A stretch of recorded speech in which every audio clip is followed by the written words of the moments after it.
अब भाईजान ये बकरी देख लें, मक्खी चीनी है, ताज़ी सूई हुई है, दूध वाली बकरी है। ये देख लें हर तरह से ओके है, इसमें कोई किसी किस्म की बीमारी नहीं है, कोई फॉल्ट नहीं है। बहुत ही खूबसूरत बकरी है। ये देख लें मक्खी चीनी है, दूध वाली बकरी है। जिस भाई को दूध के लिए चाहिए वो हमसे रब्ता कर ले सकते हैं। खूबसूरत है, मक्खी चीनी लंबे कानों वाली बकरी है। ये देख लें ये दूध वाली बकरी है, मोटी ताज़ी है, इसमें कोई किसी किस्म की बीमारी, कोई ऐब, कोई नुक्स नहीं है। दूध वाले थन देखें बड़े हैं। इसका हैवाना देखें भाई,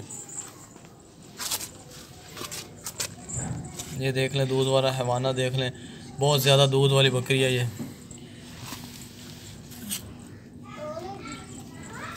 देख लें भाई,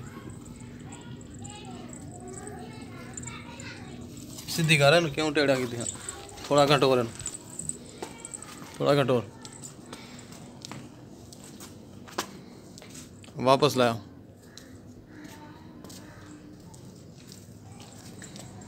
आई ला जा भाई। ये देख लें चलती फिरती बकरी, कोई बीमारी नहीं है, कोई नुक्स ऐब नहीं है। वापस लाया, हर तरह से ओके है। मोटी ताज़ी बकरी है, दूध वाली बकरी है।